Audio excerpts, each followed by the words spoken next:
I want this team to lose based on what's going on. How about that? I think a lot of New Zealand sports fans probably think the same, actually. They're scheduling the matches at night when it's been perfectly fine during the day, but it rains at night over there at this time of the year. It's like scheduling T20 and one-day cricket in New Zealand in October. It makes all the sense in the world, does it not? Then again, they're playing the Antichrist. They are. So it's a Canterbury side playing at home in a final. You know what that means, don't you? DSPN, the Devlin Sports Podcast Network. It's time for Glass Half Full. Glass Half Full. And we welcome back Lachlan Waugh after holidays, spending a week in Melbourne. Great sports city that Melbourne is. Yes! There's no sport on. That was, part of them, Turned up and I was like, oh, no AFL? NRL? No. The Wallabies are cricket, overseas now? no. There was Sheffield Shield, but I'm not spending my time with that. We're going to go through a number of scenarios, sports here, there and everywhere, and you can tell me where you sit, glass half full, glass half empty, about what I'm about to propose to you, Lachlan. Let's kick it off with the Silver Ferns Constellation Cup second match tonight. Got absolutely towelled on Friday night in the first one. Well, it was competitive. Through three quarters. So glass half full, glass half empty on our ability to get a result out of this series, which is like draw the series. Well, so it's 4 matches, right? Yep. 2 over there, 2 over here. Mm-hmm. So it means that we just have to win 2. Yeah, but then they bring goals difference into it, don't they? But even if we won 2 and squared it 2-2 and lost it on goal diff. No, that's still something. So we could win both here. And actually, we've been pretty, didn't we win the Constellation Cup last year or the year before? Yeah, we won it last year. We had a different coach in charge. That's right. Probably a better coach, with all due respect to everyone who's running the show at the moment. Obviously, the coaches, that is. No, I don't have much confidence in them getting anything over there in Australia. And I've got to be honest right now. It's nothing against the players. As I say, it's nothing against the coaches who are doing a job right now. But it's mainly directed at the board and the administrative staff. I want this team to lose based on what's going on. How about that? I think a lot of New Zealand sports fans probably think the same, actually. It's got nothing to do with the Silver Fern and the players not at and all, everything not else. at all. That board needs to resign. Well, it's a bit similar mass. to the whole NZR Ian Foster situation. Yeah, there's just something really ugly going on there. Yeah. I think there's more chance that they're going to reinstate Nolan Todoroa than we're going to get a result out of this series. I just think that we're so far behind. And that's probably not going to happen. It's not going to happen. Unfortunately. It's not going to happen. Yes! Glass half full, glass half empty on the White Ferns qualifying for the semi-finals of the One Day World Cup. They've got a game tomorrow against India.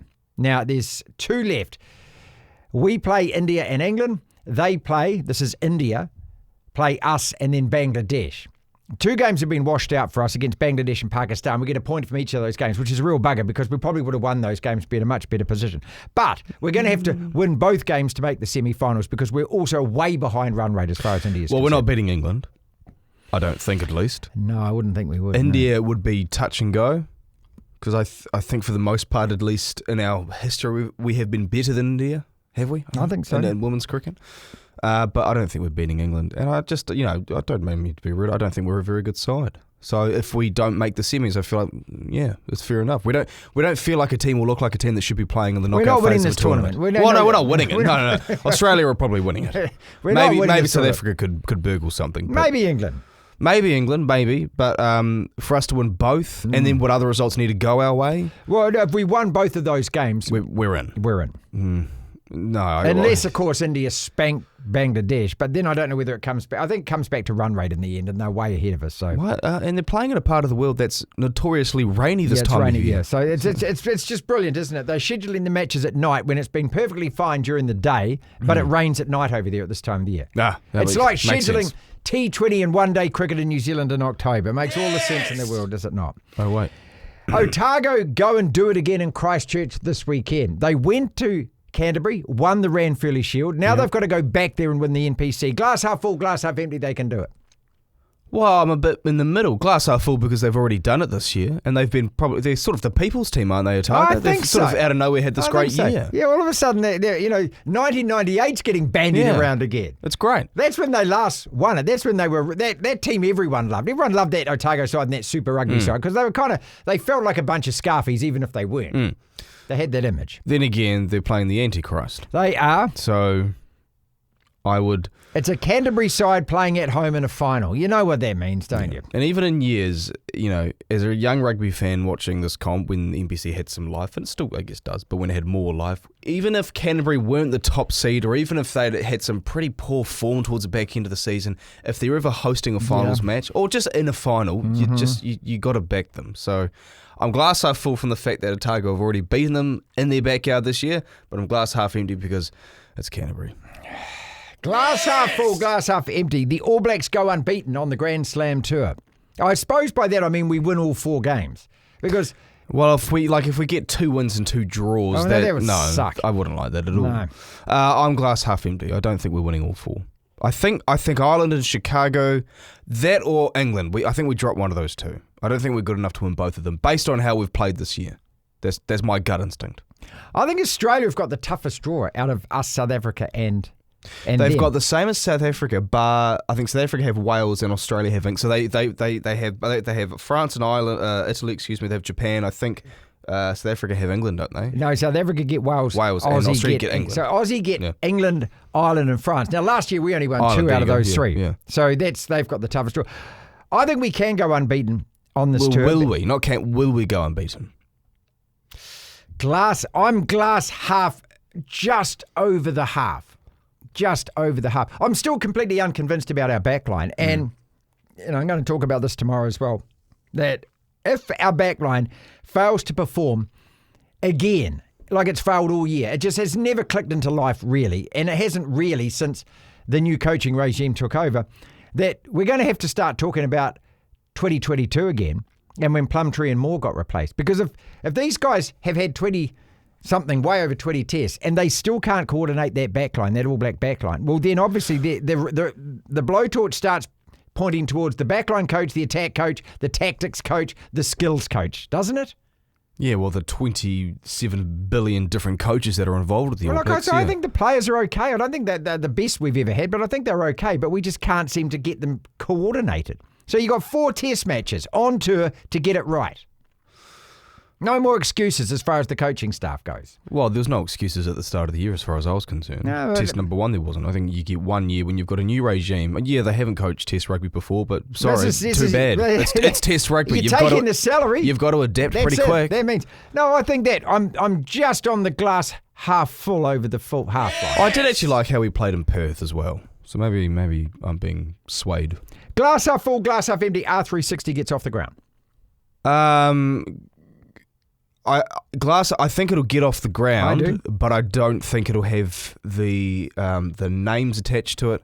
I don't think it'll get any traction whatsoever, and I think it'll die pretty quick. I think that what we'll see like if you go through the list of names in your average Japanese First Division club rugby side, you won't know most of those names. No. And that's what R360 is going to be like. And it'll be a bunch of ex-internationals. Like, ittle be, how Aaron Cruden and Lima Sopuanga play for Waikato. Instead of that, they'll be going and playing this. Okay, and you're going to have that sort of thing. few ex-old rugby league players and things, and they'll trumpet these guys as being, you hear, an All Black, and you look and you go, wow, did that guy play for the All Blacks? When did he play for the All Blacks? Maybe he played against Japan once or something like that. That's what it's going to be, I think. You're going to have internationals that they'll trumpet as being internationals, and you go, well, when did you play?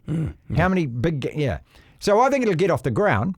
Yeah. But I think it's just going to fizz. It's going to be like a firework that doesn't kind of really...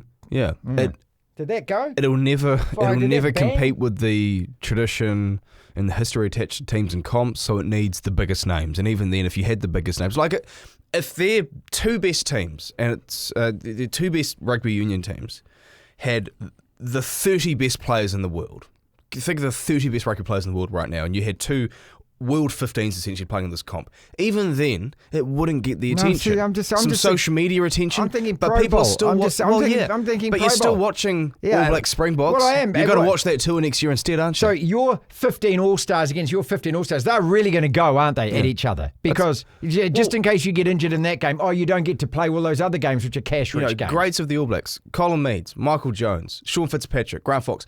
When they left rugby, did New Zealand stop? No, we kept going, and the All Blacks kept playing. That's it, and that's what will happen at R360. All right. Glass half full, glass half empty. Arsenal win the Premier League. We gave them a hell of a leg up on the weekend by beating you lot at Anfield for the first time in a decade. Arsenal have got a 4-point lead. They've already lost at Anfield to Liverpool. They've gone and got their battling point against Man City. It's now in front of them. They win the games that they should win. It's a 4-point lead. Which is over nothing us. at this time of year. No, not at all. It's zero. It's pretty much zero. 8 games. 8 games. Still 30 to go. The thing I loved is all the analysts and the experts and the pundits attached to the Premier League, and maybe we fall into this category a little bit, said, Liverpool are running away with it when they won 5 in a row to start the year. Now that we've lost 3 in a row in the league, they're going, it's Arsenal's to lose. Well, we've only played 8 games, for goodness sake. We've already had 2 different plot lines happen here. And Man City are lurking. I'm not going to say anything about who's going to win it or not. If you'd ask me... glass half full on Arsenal. No, I'm not answering it. There's no point. I'll be glass half empty because it's far too early. Arsenal, they've got a 4-point lead over Liverpool at the moment. I think it's a 3-point lead over City, who are second, who quietly have moved back up to second. Man United are 2 points off second. I know, you're 2 points. I think you're 2 points off Liverpool. That's ridiculous, isn't it? You're Absolutely on 13. Ridiculous. I'm not going to, we did the same. I remember on a different media outlet 2 or 3 years ago when Arsenal it looked like they were running away with the league, and then City was sort of still lurking, and it was when the World Cup interrupted the whole thing, and then City ended up winning the treble. We both were saying, I think you were more like this than I was, that let's just wait until you get to that last sort of 10 to 15 game sprint to the end. And sure enough, City ran away with it. I'm not going to say anything until the last 10, 15 games of the season. Glass half full, glass half empty. Sean Dyche keeps Nottingham Glass Forest half up. full. Absolutely. I Glass think half full. he is the new Sam Allardyce. Yeah. Can you imagine if you're a Nottingham Forest But it's player? a good roster as well. Well, it's a good team. This is Chris Wood at the moment, Sean Dyche. That means day 1, 100 press-ups. Yeah. 50 beep tests. Yeah. You're going to be doing that thing the All Blacks did where you carried the log around together as a team. Remember that? Or the ice baths. That's Sean Dyche, isn't it? More PE. Well, exactly. More Have physical you training. heard him talk? It's gravel. Yeah. His throat is gravel. And Chris Wood, by the way, he was his manager when they were at Burnley. Yeah. So they know each other well. Yeah. No, I think Forest have a good roster. Yeah, they do. And they're a good team, They actually. are. They've just got an owner who was incredibly trigger happy, fell out with Nuno, and then brought in Ange because reasons, and then got rid of Ange after 39 days. Yeah. Because he's just got to leave the team alone. It's not your thing, You know what he looks like? You own the club. You aren't the manager. He looks like, and this may not be the case, but you just look at him, he looks like a bloke who has inherited a bunch of money from mum and dad. He's this the son of a Greek billionaire, and he's just thrown it around. He's bought a football club, and he sits there in the stadium, and he yells and screams, and then something goes wrong, he doesn't like it, he gets it changed, because that's what mummy and daddy did for him when he was a kid. Out of the stadium, He doesn't look like he is a successful, hard-ass businessman who knows what he's doing. Next! Finally, glass half full, glass half empty. England win the Ashes this summer. Glass half empty. It's in Australia. Yeah, I keep thinking that. And then I read the other day, Pat Cummins might be back. I was thinking if he's out, that's, Okay. Well, might be back means he's going to be back. Means he's going to be back. No, Australia will win it. It should be a good series. It's going to be the best cricket there is, because we don't have any cricket in January and February. I got to say, if you've got the Ashes on and you've got that Boxing Day test, which is usually test number 2 or 3 on this summer series Australia have, and you've got that, or you've got, say, New Zealand Sri Lanka around the same time. I'm watching the Ashes, You're mate. watching the I'm Ashes. watching the So Ashes. even if we were playing a test series at home, you're watching the Ashes because it's the Ashes. Boxing Day, by the way, 3 NFL games and the Ashes on. Yeah, sorted straight away. done. Is she happy with that? Finally, yes! Glass half full, glass half empty. That any of us will remember any of the results of the Black Caps T20 series against Australia or England that were played in rainy October in New Zealand. So we played 3 against Australia. I think one was I think one was rained out. And we lost. We lost the other two. Of course we lost. It's Australia. But I think one was versus rain New Zealand. shortened. I can't remember. See, one of them was rained out against England. Well, we've just answered. Here we go. We've answered your question. Yeah. The England one. Thanks, New Zealand cricket. This is what you've done. Well, I got a notification on my phone saying, England post best ever T20 score or something along those lines. I thought, well, even if it was something under 200, I'm not confident we're going to chase this down. And sure enough, I think that game was washed out. I can't answer that question. I don't know I didn't even know we had a series against England. Leave us a comment as always. Mailbag coming on Friday. This is the DSPN.